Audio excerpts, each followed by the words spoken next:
Good afternoon, folks. We're a few minutes past time, so we're going to go ahead and get started. I'm Ryan Rokicki, the director of the Working Men's Institute, and as we continue our Independence Day celebrations, it's worth remembering that the 4th of July has also been time to ask an important question: who truly shares in the promise of liberty and equality? Today, Brian Fox Ellis and Martha Raske bring to life the words of two remarkable reformers, and we know their names well. On July 4th, 1826, here in New Harmony, Robert Owen delivered his famous The Declaration of Mental Independence.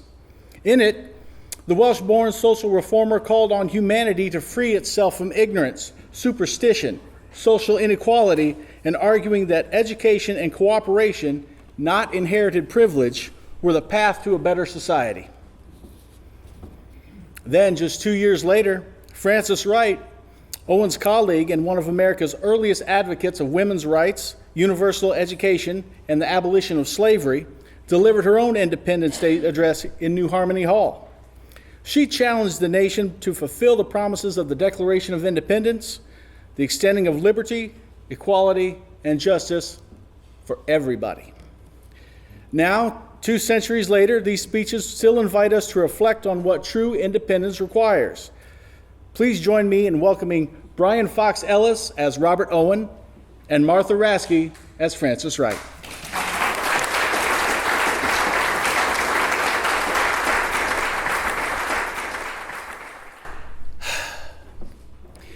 We meet to commemorate the period when the inhabitants of a new world attain the power to withdraw from the controls of the old world and to form a government by themselves.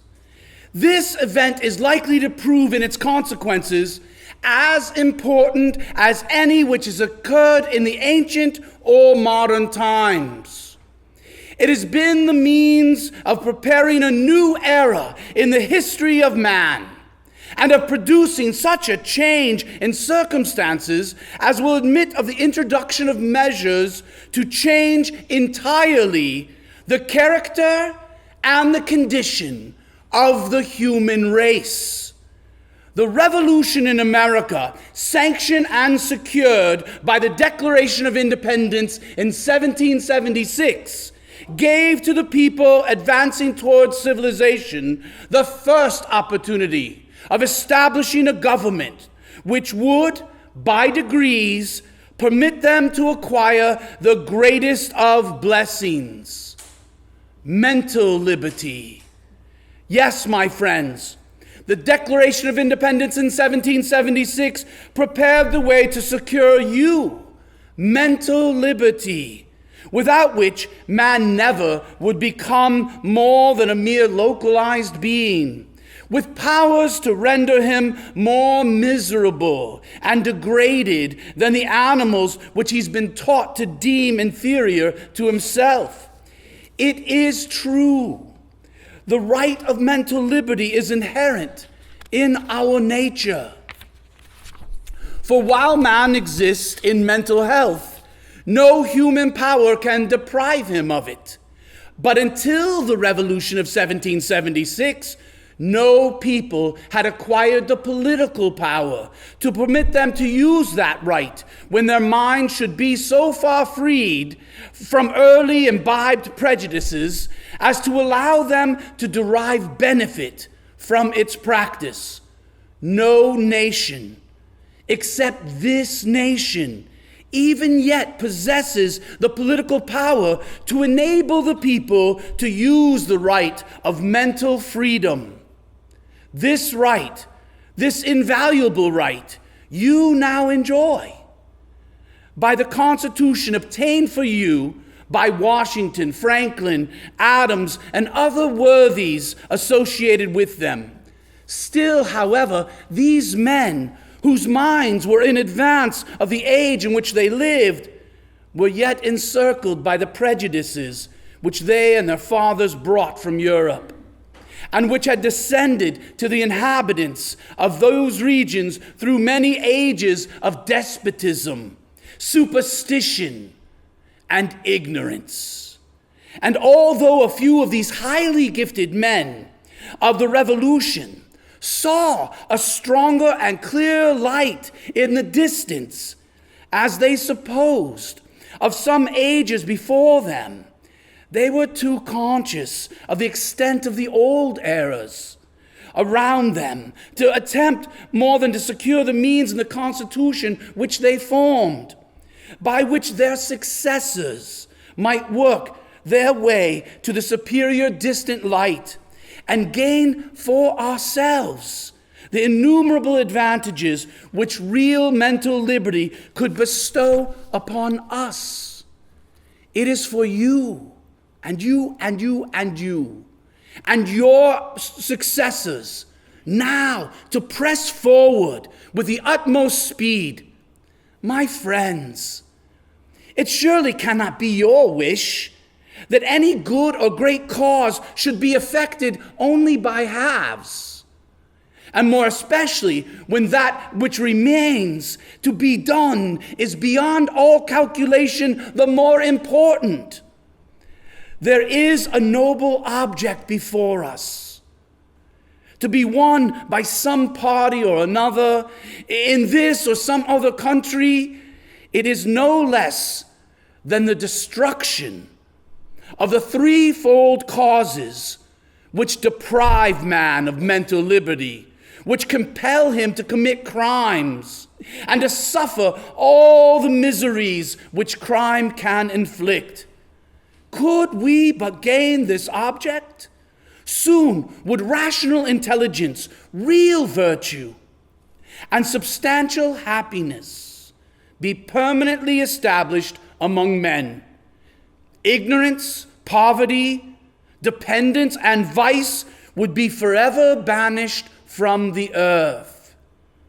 Let me now ask, are you prepared to imitate the example of our forefathers? Are you willing to run the risk which they encountered? Are you ready, like them, to meet the prejudice of past times? Are you determined to overcome them at all hazards for the benefit of your country and the emancipation of the human race? Are you indeed willing to sacrifice your fortunes, your lives, your reputations, if such sacrifices should be necessary, to secure for all your fellow beings the greatest good that, according to our present knowledge, it is possible for them to ever receive?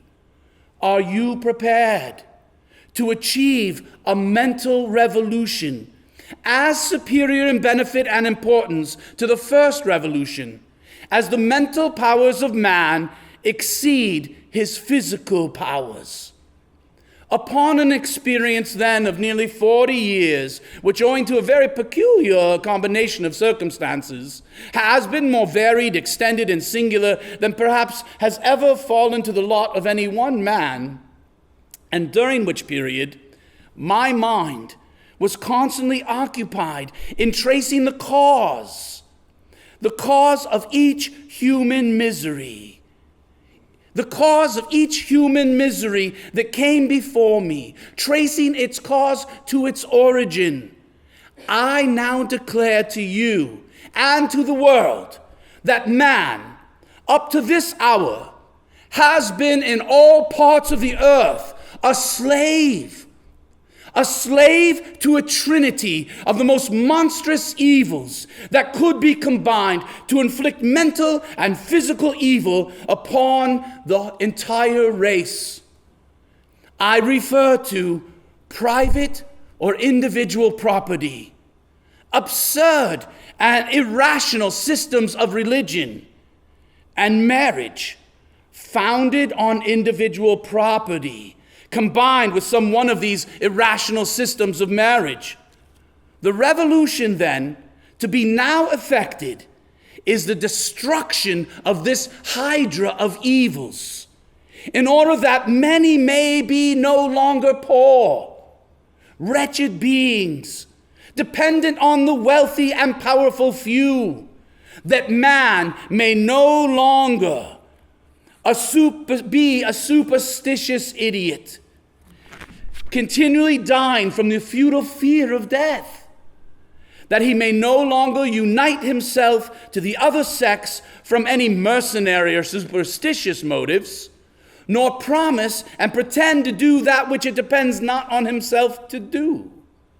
For nearly 40 years I have been employed, heart and soul, day by day, almost without ceasing, in preparing the means and arranging the circumstances to enable me to give the death blow to the tyranny and despotism which for unnumbered ages past have held the human mind spellbound, in chains and fetters, of such mysterious forms and shapes that no mortal hand dared approach to set the suffering prisoner free. Nor has the fullness of time for the accomplishment of this great event been completed until this hour. And such has been the extraordinary course of events that the Declaration of Political Independence in 1776 has produced its counterpart, the Declaration of Mental Independence in 1826, the latter just half a century from the former. Rejoice, rejoice with me, my friends, that this light is now set upon a hill, and it will increase daily more and more until it shall be seen and felt and comprehended, understood by all the nations of the earth. This is my wish for you. Do you seek mental independence? Will you take a vow to make it happen now and for future generations? Thank you. Thank you. Thank you. And now, my esteemed colleague, thank you.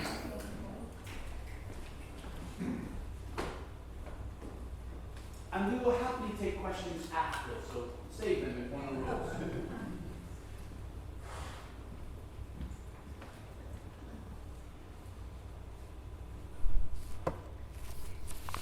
Good afternoon. I'm going to stand over here as myself and then go back to the actual words of Frances Wright in a minute. This is a great honor to speak her words, and I'm only speaking her words, fewer than she gave back in those days, because the speeches were quite long. And we would have to have several snacks in between, I think, to make our way through all of that. But they are very powerful words. The speech that she gave in 1828 was mainly focused on change and patriotism. And it speaks to us today. It certainly spoke to me as I looked at these words, and I wanted to repeat them again to you. The difference today is that she is speaking these words to different ears. So thank you for coming and listening to these words yet again. 1828. Dating, as we justly may, a new era in the history of man from the 4th of July, 1776, it would be well it would be useful if on each anniversary we examined the progress made by our species on just knowledge and just practice. Each 4th of July would then stand as a tide mark on the flood of time by which to ascertain the advance of the human intellect, by which to note the rise and fall of each successive error, the discovery of each important truth, the gradual amelioration of our public institutions, social arrangements, and above all, in our moral feelings and mental views. Let us then let such a view as this engage annually our attention and sacred, doubly sacred, shall be this day, and that not to one nation only, but to all nations capable of reflection.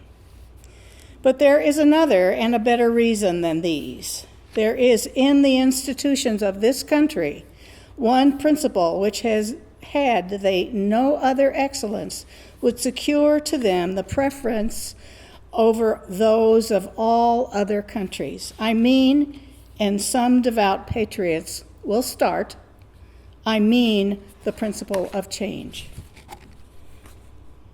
Speak of change, and the world is in alarm. And yet, where do we not see change? What is there in the physical world but change? And what would there be in the moral world without change? The flower blossoms, the fruit ripens, the seed is received and germinates in the earth, and we behold the tree. In like manner, our feelings and opinions are molded by circumstances and matured by observation and experience. All is change. Within and about us, no one thing is as it was or will be as it is.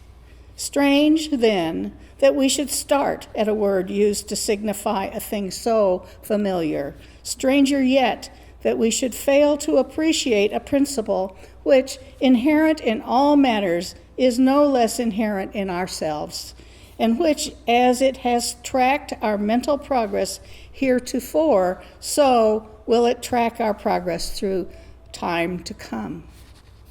Out of change, therefore, springs improvement, and the people who shall have imagined a peaceable mode of changing their institutions hold a surety for their ameliorations. This surety is worth all other excellencies.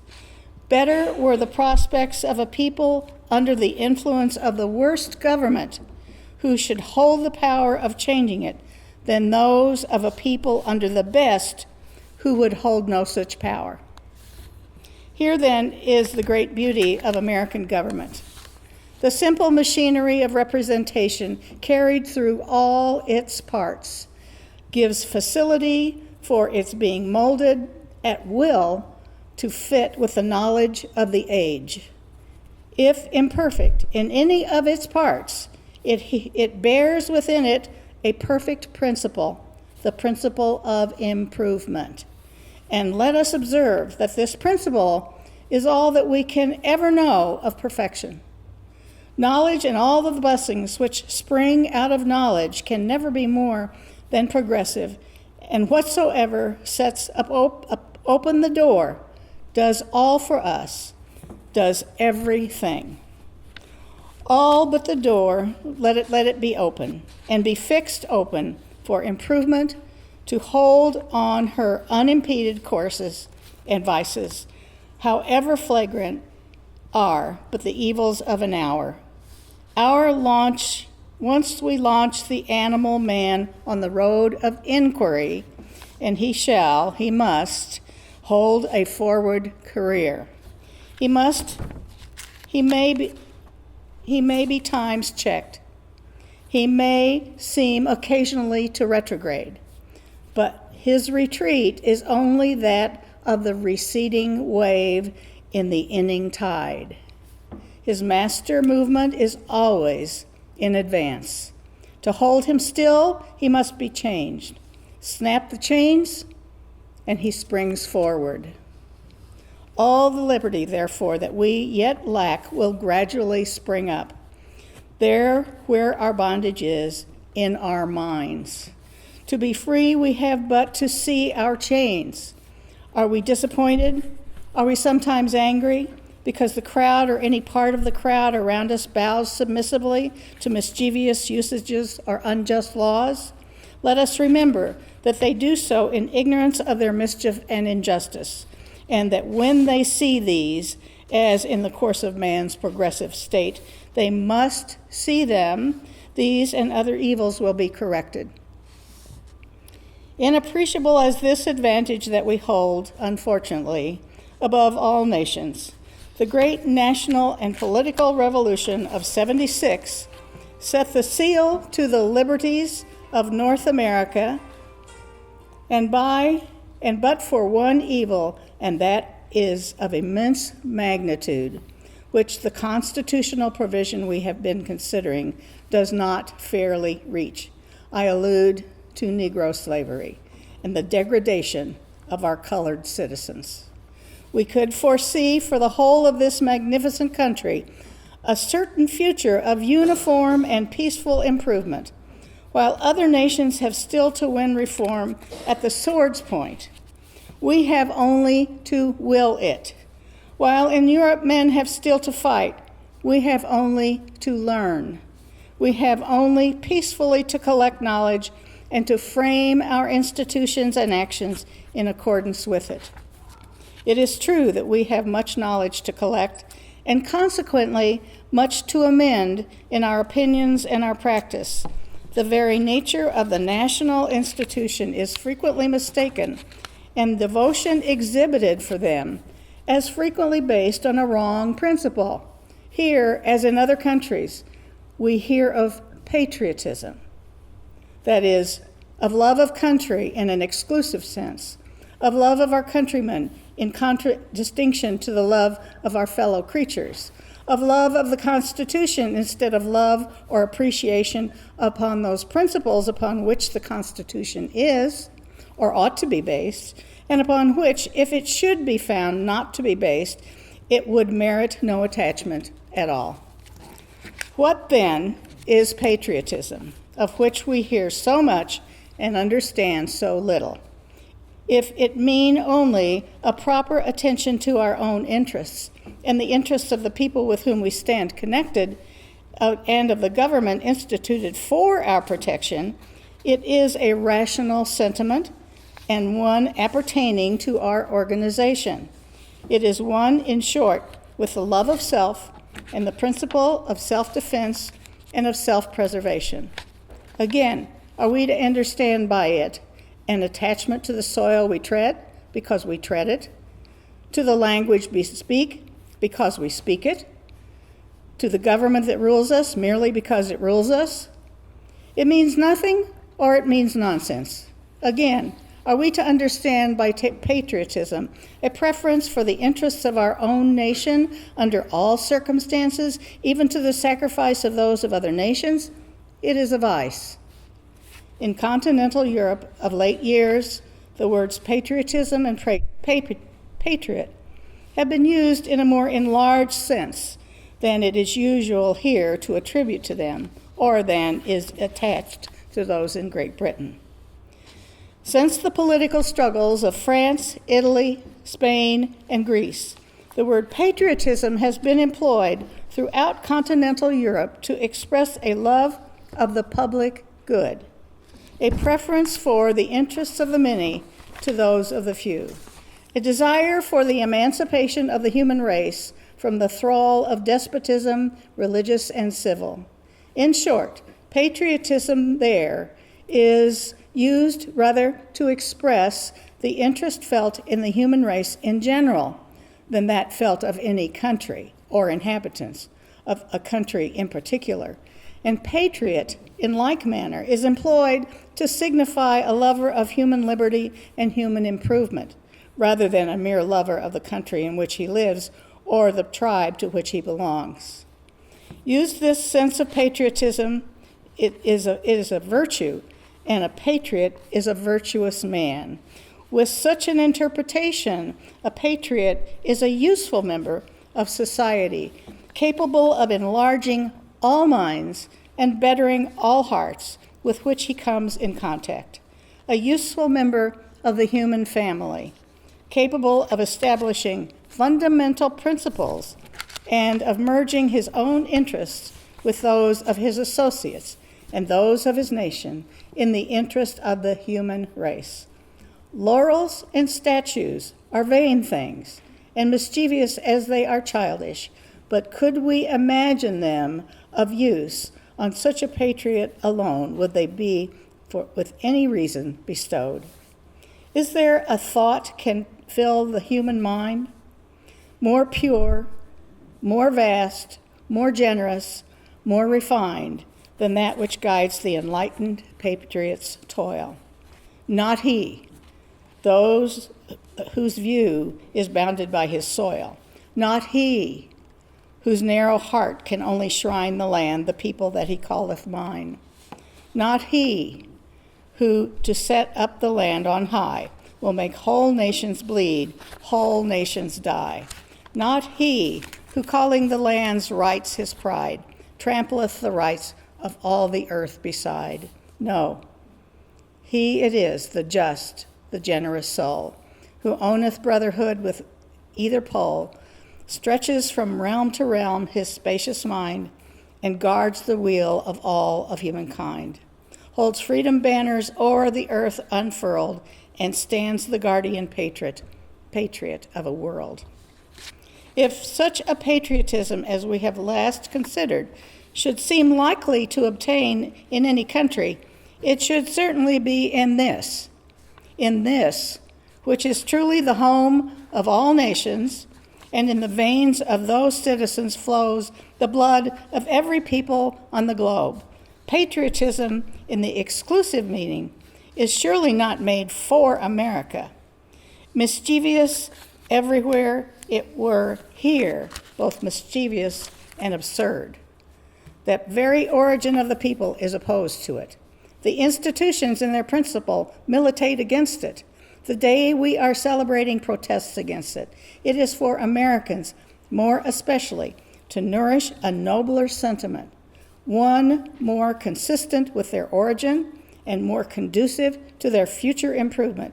It is for them more especially to know why they love their country and to feel that they love it, not because it is their country, but because it is the palladium of human liberty, the favored scene of human improvement. It is for them more especially to know why they honor their institutions and to feel that they honor them because they are based on just principles. It is for them more especially to examine their institutions because they have the means of improving them, to examine their laws because at will they cannot alter it. It is for them to lay aside luxury, whose wealth is in industry, idle parade, whose strength is in knowledge, ambition and ambitious distinctions when principles are equality. It is for them not to rest satisfied with words, who can seize upon things and to remember that equality means not the mere equality of political rights, however valuable, but equality of instruction and equality in virtue, and that liberty means not the mere voting at elections, but the free and fearless exercise of the mental faculties and the self-possession which springs out of well-reasoned opinions and consistent practice. It is for them to honor principles rather than men, to commemorate events rather than days, when they rejoice to know for what they rejoice, and to rejoice only for what has brought and what brings peace and happiness to men. The event we commemorate this day has procured much of both, and shall procure in the onward course of human improvement more than we can now conceive of. For the good obtained, and yet in store for our race, let us rejoice. But let us rejoice as men, not as children, as human beings, rather than as Americans, as reasoning beings, not as ignorance. So shall we rejoice to good purpose and in good feeling. So shall we improve the victory once on this day achieved, until all mankind hold with us the Jubilee of Independence. Thank you.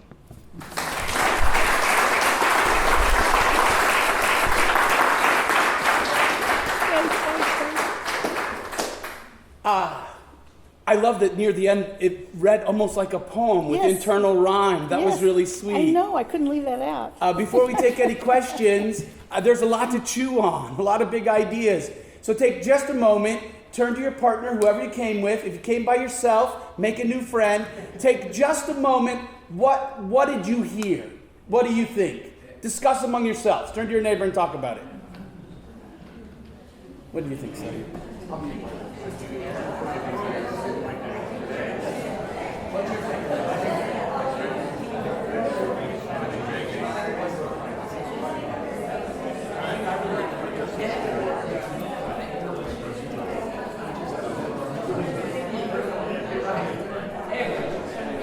So go ahead and finish your sentence.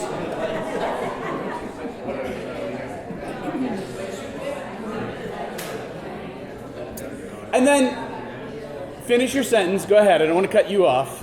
You listened very patiently. Thank you.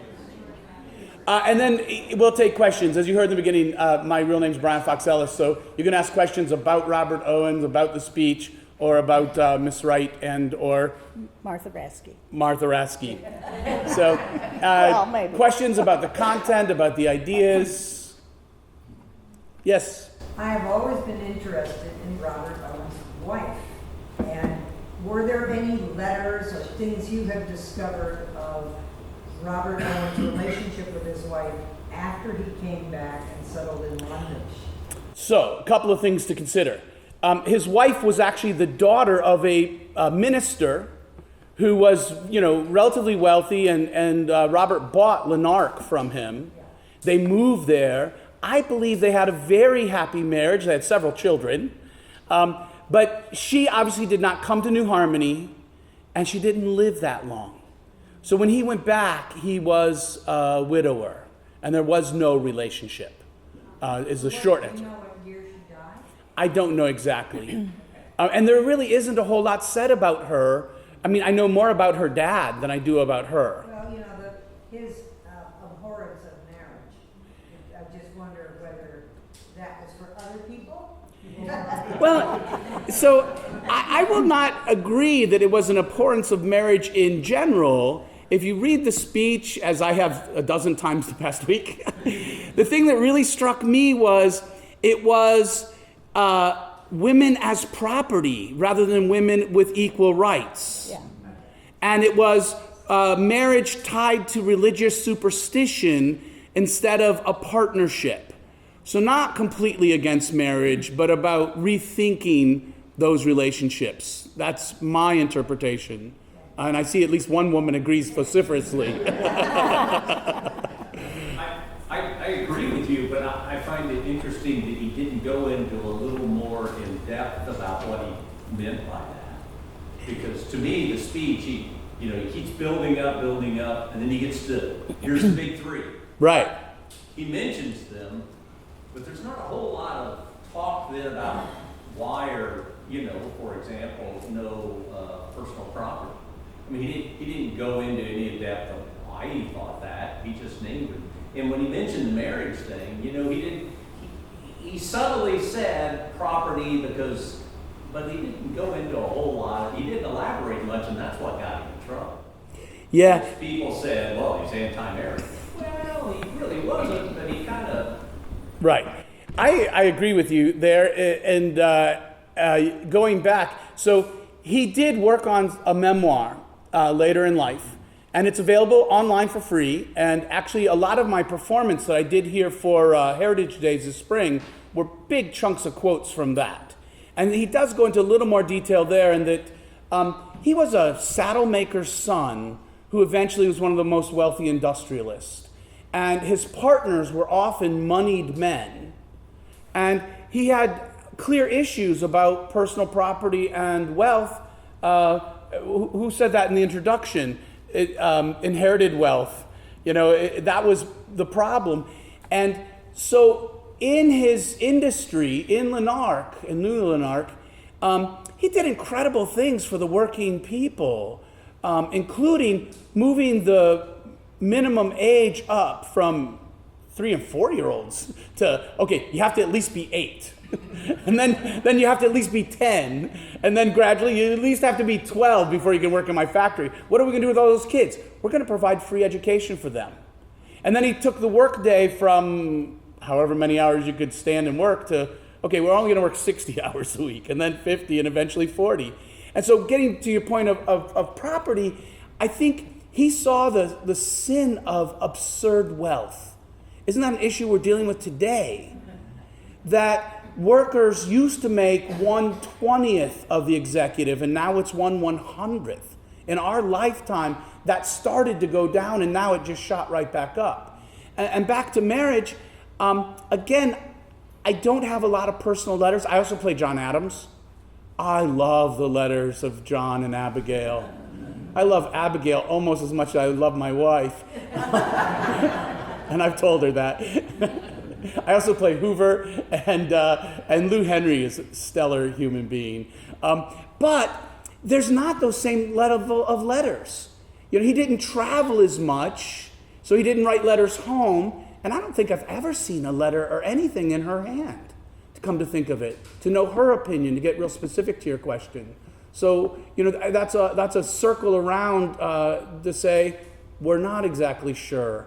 But I agree with you that he probably should have explained that better. And if you read his memoir, there are further hints on this subject.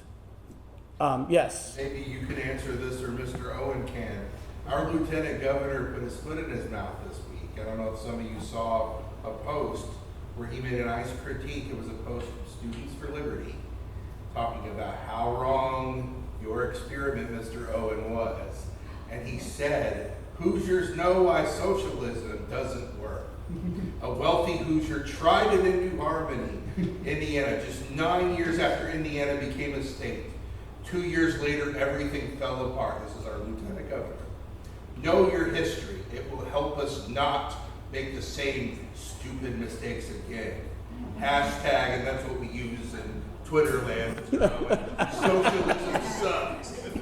Would you want to say anything to our lieutenant governor? I would love to invite him to New Harmony for a beer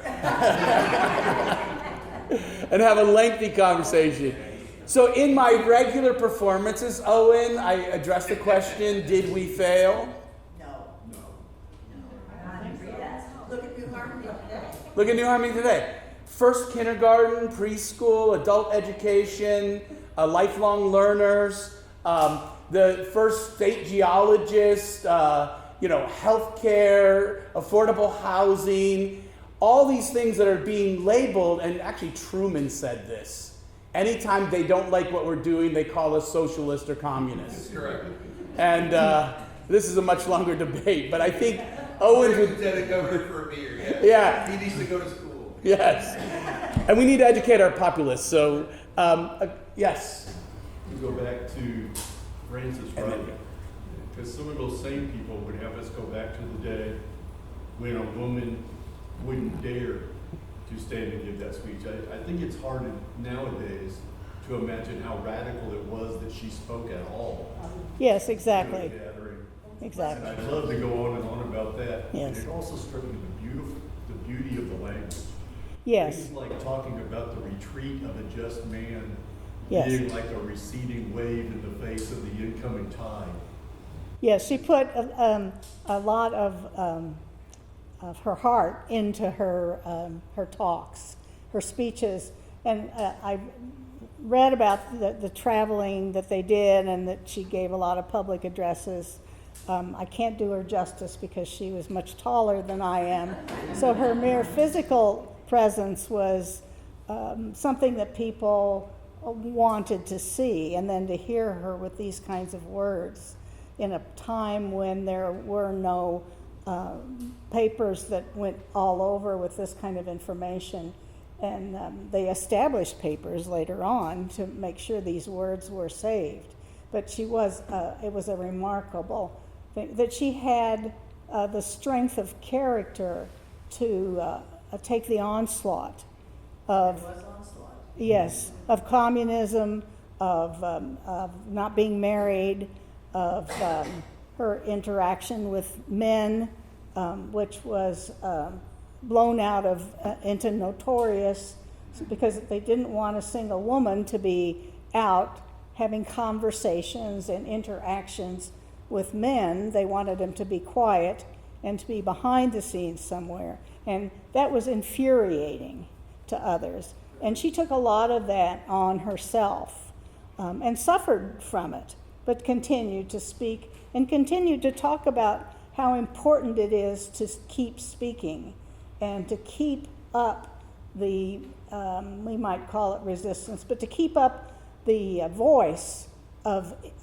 independence and the voice of justice and the voice of what liberty for all would actually look like. She was very inspired by those words. She was very inspired by the founders of our country and the words that they envisioned and the vision that they put forward. I think she believed those words. Oh, absolutely. And live them. Yes, and I think the thing that gives me pain when I read this, and as like you have, I've read it several times this week, is the belief, her belief in that progress would will out. And she does say in one place that there will be the tide will come in, the inner tide will happen, but we will always go back out again, and we will prevail in the end. She just had a very strong feeling about that, and it comes across in her words. This woman in the back here, she had her hand up from the beginning. Thank you. So to Ms. Wright, your definition of patriotism was something that I didn't know was the true definition of patriotism. Thank you. And that Europe knew it. I believe Europe still does know it. And then to Professor Raske, what grade would you give us if, as Ms. Wright said, that we should use July 4th as a date to re-examine what have we done, what have we accomplished. So I'm just curious, Professor Raske. That's my favorite point. So yes, Okay, please. well, I'll come up to the grade in a minute, but I do want to say what she puts in front of us is I examine my own behavior, and she's putting this challenge between us. Are you going to be in a parade? Or are you going to be having justice? Are you going to be putting on badges for yourself? Or in other words, what are we really going to honor? And being a human being in society, I fall victim to the prideful nature of being in parades, of getting accolades, of being called professor, of all the things that are personal, but are not about humankind. And I think that's the struggle she puts in front of us, is do we have to keep struggling, because it's almost as if in some cases our human nature is against us, because we are drawn to these other attractive, good-feeling kinds of things that are opposed, as she points out, to the real purpose here. The real purpose is liberty for all. And how have we, what kind of a grade? Well, I always want to grade by giving somebody some hope for the future. So I wouldn't give us a failing grade, because we do continue to rise up. We do continue to speak on the margins. We do listen to words that call us communists or socialists or whatever other words that can, and speak in spite of those things. So let's say B minus.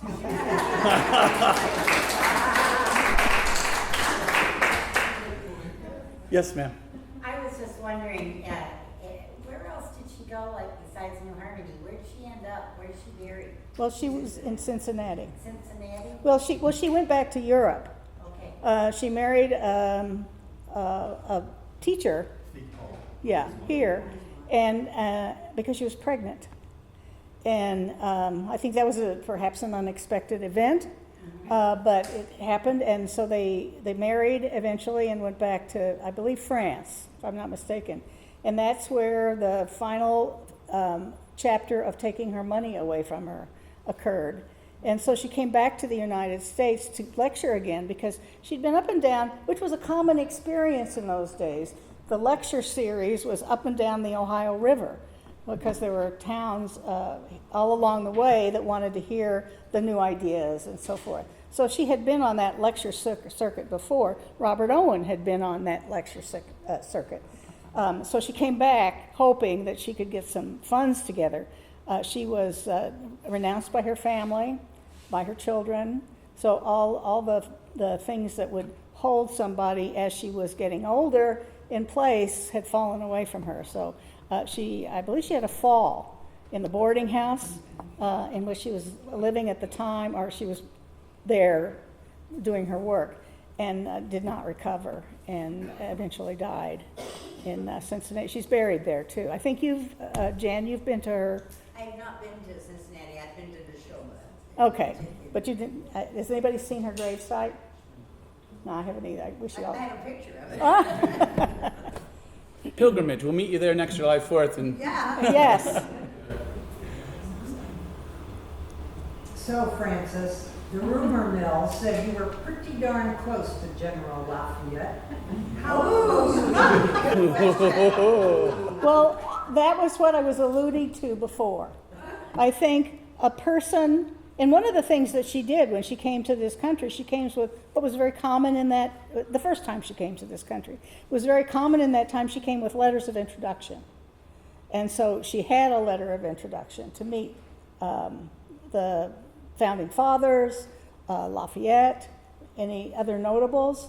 But just the fact of a woman alone doing that puts her in the place of being criticized as going way beyond what she should be doing. She should be on the arm of a man, behind the man, not certainly on her own devices. So I'm not going to comment on that. Because I think it's her private business myself. yes. You've aged since Maximilian. You remember. I thought you looked familiar.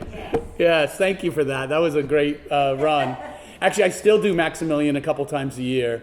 Last year before, I was on the Illinois Humanities roster as Max. So they paid for any shows free to nonprofits in Illinois. So for those what don't know what she's referring to, so for your first bicentennial, I was commissioned to play Prince Max because he was an outsider and could speak to both chapters of your town's history. So I was really excited to get called back as Robert Owen.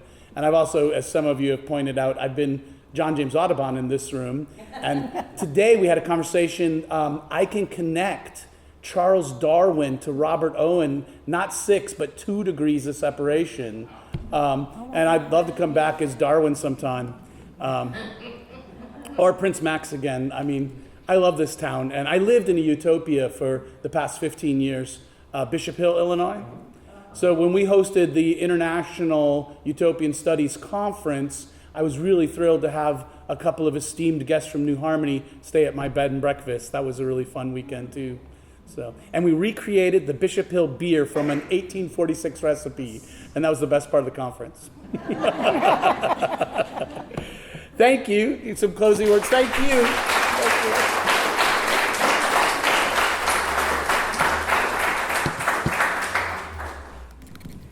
So good afternoon. I'm Diane Sanders. I'm the Director of Historic New Harmony and also the co-chair for the Owen-Maclure 200th. Today's reenactments of Robert Owen's Declaration of Independence and Frances Wright's Independence Day Address have given us a glimpse into the intellectual energy and reform spirit that made the New Harmony experiment so significant in American history. As we continue commemorating the 200th anniversary of the Community of Equality, we remain grateful to the reenactors, our scholars, volunteers, and community members who help keep these stories alive. Before we conclude, I do have a few announcements about upcoming events in the Owen-Maclure 200th commemoration. I know many of you are planning to join us this evening for the Lights of Liberty drone show. Due to the weather forecast predicted earlier this week, and as we still see, this evening is supposed to be pretty thunderstormy, we did make the difficult decision to postpone that event in the interest of everyone's safety. I am pleased to announce that the show has been rescheduled appropriately for Labor Day weekend on Saturday, September 5th. So we hope you'll join us for that event. The evening will begin approximately at 5:30 p.m. with children's activities and food trucks. Live music will begin around 6 p.m., featuring Thursday Bluegrass as our opening act, followed by the Liberty Bells with the Rodenberg Blue Band. The Liberty Bells will include Molly Felder and Liz Mumford. Aaron Bodie unfortunately cannot make it that evening. The drone show itself will begin after dark, most likely around 8 p.m. Because our daylight conditions are going to be changing from July, some of those times may get a little bit adjusted, but we'll get that information out to everyone. And I hope, as I said, I hope you'll join us for that. I also want to invite you to our next program of the Owen-Maclure 200th monthly lecture series, and that'll take place on Wednesday, August 26th at 6:30 p.m. here at the Working Men's Institute Museum and Library. The program is called Exploring New Harmony's Community of Equality through Archival Collections, and it'll feature 3 outstanding presenters: Jennifer Green from the David L. Rice Library and the University of Southern Indiana, Heidi Taylor Caudell from Historic New Harmony, and Ryan Raske from the Working Men's Institute. Together, they will explore documents, manuscripts, and other primary sources that illuminate New Harmony during the years of 1825 to 1827, demonstrating how these complementary collections preserve the story of one of America's most fascinating social experiments. Another thing that came up actually just today, Colin Flynn, who is a New Harmony resident, has gotten a program on BBC Wales featuring Robert Owen's Community of Equality. So that is now broadcasting on bbc.co.uk. We'll put some information on our website about that, so I hope you'll enjoy that program as well. So thank you all for being here today. Thank you for your support for the Owen-Maclure 200th commemoration, and we wish you a safe and enjoyable remainder of your evening tonight. Thank you so much.